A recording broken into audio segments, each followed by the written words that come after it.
Good morning, people. Hello and welcome to another vlog episode of the India Darshan travel series. So right now I'm at my homestay out here by the coast in Alleppey, and I'm enjoying my morning coffee with the sounds of birds, although it's mostly crows around. And the plan for the day is there is this big Krishna temple nearby, Ambalappuzha. So we're gonna finish our coffee and then head over there to do the darshan, and then we'll figure out what else is there to see except for the big houseboat tourism out here. Let's get started. Let's see what Alleppey has to offer.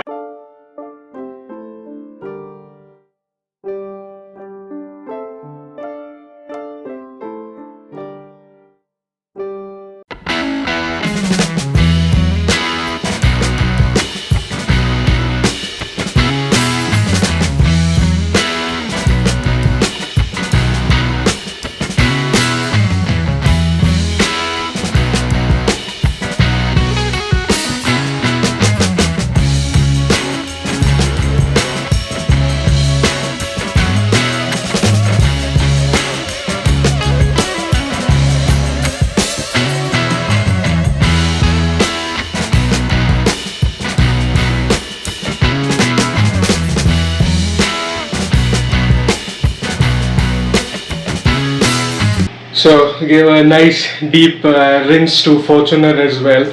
It's very hot and sunny outside, so she's sun drying while I change up and get ready to go to the temple. The temple is just 20 kilometers from here in the direction where we came from, so towards Vakala side, but it's just a short ride of 20 kilometers, so not too bad. And we should be there in about half an hour. It's just 9 a.m. So that's what I am getting ready. She already is ready to go to the temple, and it's been a while since she got a bath, so now she's all nice and clean, and there was nice wide open space, so I made use of it, and the sunlight helps in quick drying.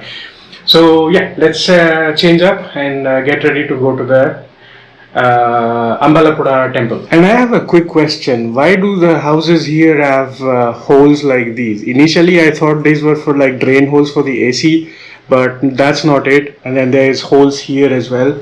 And I have seen quite a lot of houses around here. They all have these kind of holes. Not sure if it's meant for ventilation or does it have any other purpose. So if anybody has any idea, if you're a structural engineer or if you're from Alleppey area and you're watching this vlog, let me know what is this purpose. I am now kind of curious. What does this serve?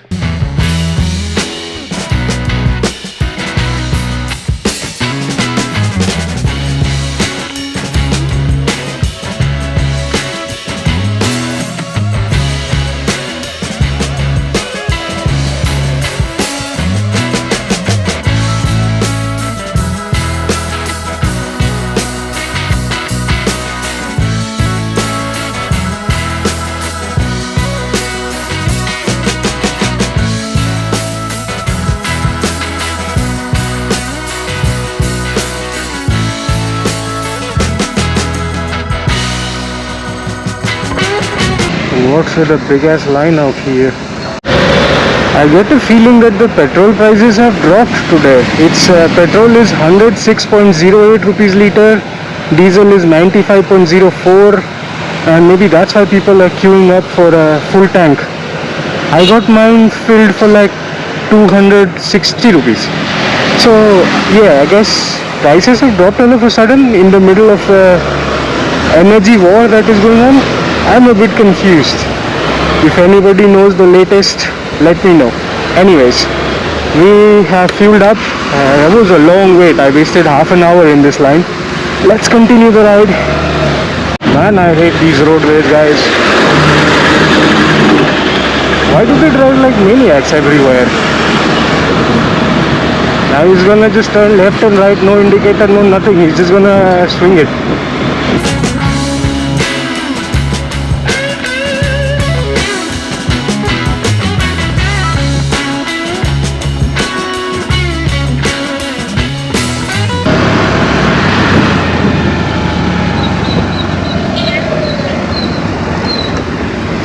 Looks like some sort of juice.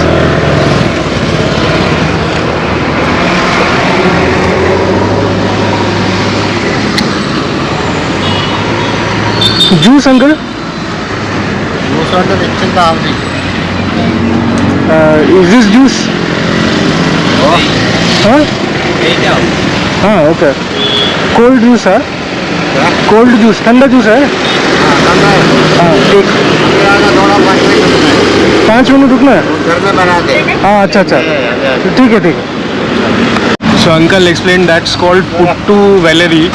It's from the same family. This vegetable is also used for making sambar and stuff, but this is not used for cooking. It's only for juices. And he says it's great for the summer, keeps you cool from the inside. So I told him while we wait for 5 minutes for the supply to come in, for that I'm trying the grapefruit juice here. Grape juice, not grapefruit. And this is really nice. It reminds me of Ribena that you get in I had a lot of that. I saw that in Hong Kong, Ribena grape juice, but this is way better. Like Ribena had a very weird medicinal kind of taste. This is really nice, organic grape juice. So this is a vegetable of the cucumber family, and it's also called snap melon or blonde cucumber. And Bhaiya was explaining its shelf life is just 3 to 4 days, and when it ripens it opens up, and that's when you make the juice for it. So it's a bit fragile vegetable in that sense. So yeah, and some of them are like really big ones as well. Nice, learned something new. Luckily Bhaiya spoke a little bit of Hindi, so I could understand what's going on. Otherwise I randomly sat down. I mean, it's some sort of juice. Oh, the supply is here. Nice. Let's see how this tastes like.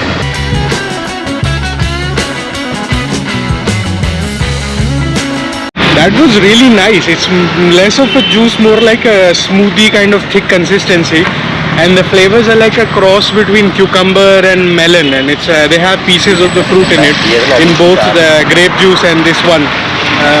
So it was pretty nice. And Bhaiya actually lived in Saudi Arabia for 20 years, and he interacted with a lot of internationals from the Asian, Southeast Asian community. That's why he speaks quite a bit of Hindi compared to the other people in this region. So 10 on 10 recommended, a pretty good experience. Now let's continue the ride to the temple.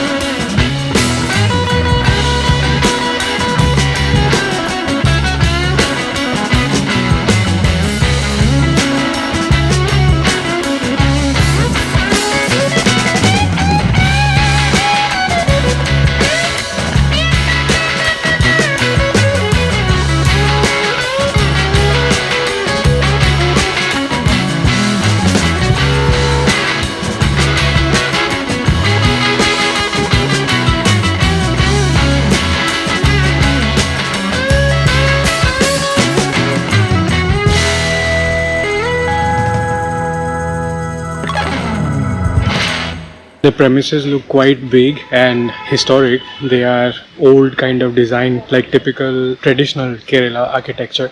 The premises are quite big and it has become cloudy, so inside it's a bit more peaceful.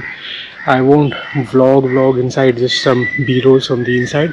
There's a cloakroom at the entrance where you can leave your bag and chappals. So that closes at 1 PM. So the guy said, come back before 1 and do not lose the token. And he was very strict about not losing the token. So it's just 11. Let's go do the darshan inside the main temple now.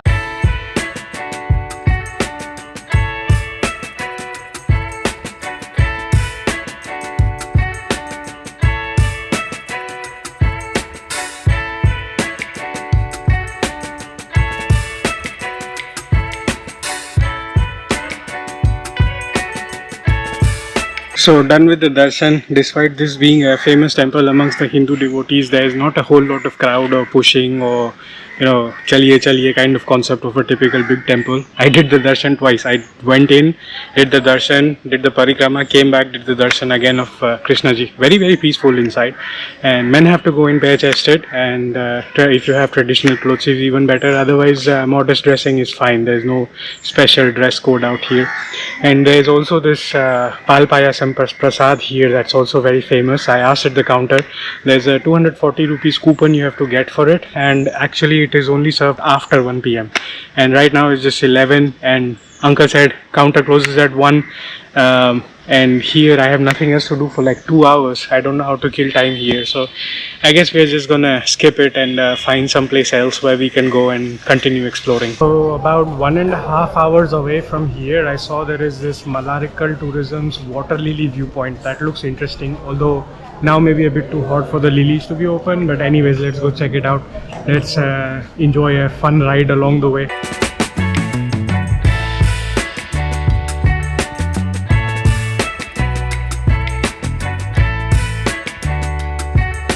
This gate is a whole lot better than the one where we went in from. This is a full-fledged proper gate. Krishna ji right in the center, Ganesh ji, few other gods as well. This is a really nice gate.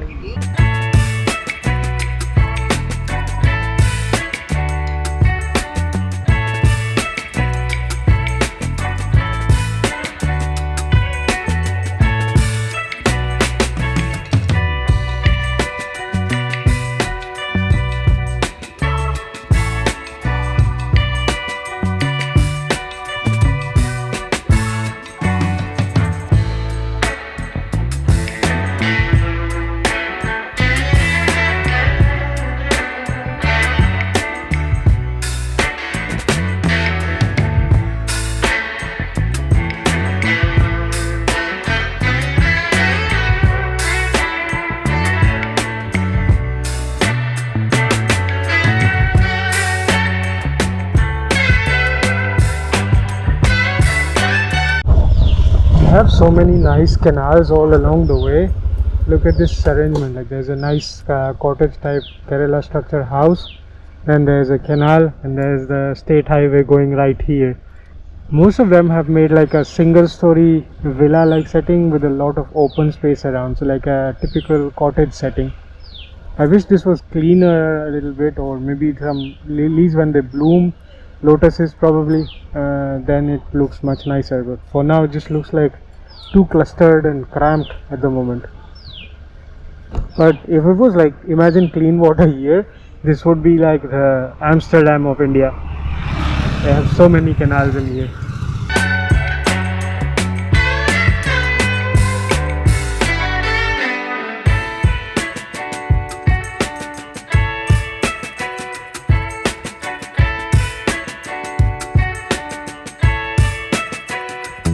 This view is really nice. There's a nice river down there, coconut trees all around. I think that must be the shikara boat that they give you a budget friendly boat ride in if you don't want to take the houseboat. But just look at this backdrop, so cool. This is how you know you're in Alleppey, with rivers, backwaters, canals. Every sort of form of water body is out here.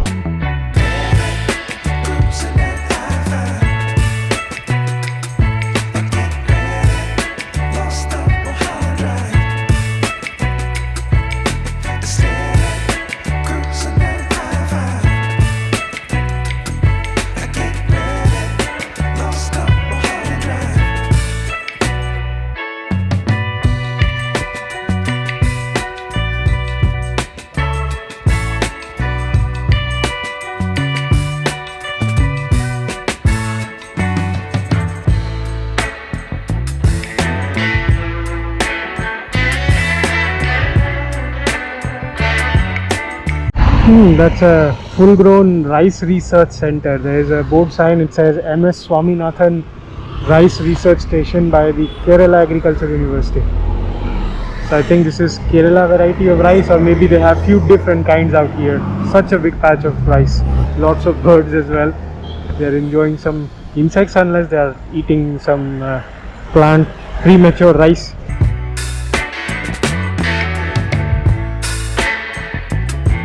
Just clocked 5,000 kilometers on the ride to south.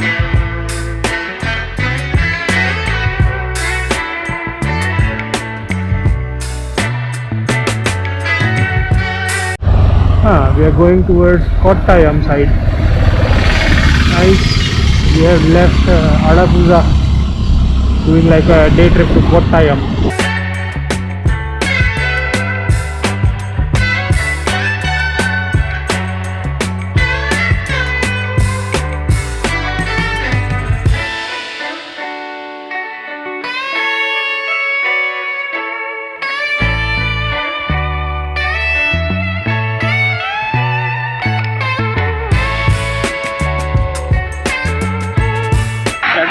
nice lunch break. It's a family-run small eatery, and along this highway there aren't a whole lot of options to eat. There was one Kerala tourism hotel, and after that it was mostly like small shops, bakeries, and typically it's along this kind of a road where the shops, they don't have any space for parking or stopping.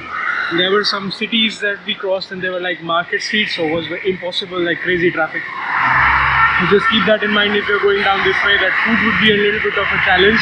And here also, if you want to talk to them and understand what's what, that would be difficult. They had their daughter that spoke a little bit of English, so I could understand what I was ordering, but otherwise it was a pure gamble. That turned out pretty good. It was authentic flavors, authentic Kerala meal.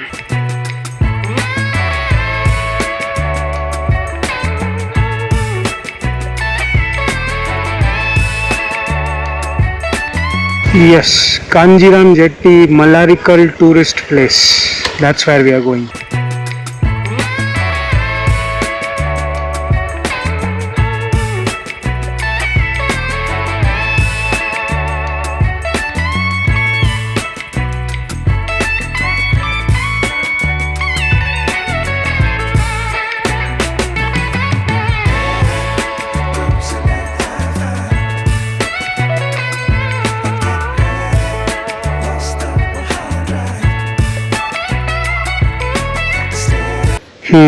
The crop has been left here for sun drying. I think they just harvested everything from here. There are machines already working over there, and it's left out here to sun dry. Not really sure what this is, but whatever this is, it smells like wheat though, but could be something else. If you know this, let me know in the comments, but it smells like wheat for sure. But yeah, so lots of farm patches all around, and we're just crossing this. I stopped by and there were trucks back there that were loading up the produce. I think it was this, loaded up in sacks and loaded up in trucks for sending to the market. Local village house. Boat is resting. Oh yeah, it's this kind of machines that are working in the farm patches that I'm seeing. Water lily boating. Enjoying the swing life. There's a lot of machines, and also birds are enjoying a free snack. One thing is a little bit confusing to me. When people here consume a whole lot more rice than wheat, why would they be growing wheat out here? Unless this is like some unpolished version of the Kerala rice, and then this is polished and processed after. The farm patches have already been chopped off, so I don't really see the crop. I think wheat should look like this once it's cropped off and the machines have tilled them over. I don't know, if you guys know more about this, let me know, but this is pretty much what they are harvesting here. I guess this is pretty much it for boating stuff. It's not the season right now, so there's a lot of farming activity going on there. This is pretty much the canal, and the lilies and lotuses are not blooming. Boats are parked up ahead, but there's no boating happening. Nonetheless, the ride here was fun. Really enjoyed it. And we are in Kottayam now, so let's see if there is something else we can explore. There's a bird sanctuary nearby, but it's 2 p.m. and typically in this heat you don't see any birds. So maybe not that, but let's see what else we can do around.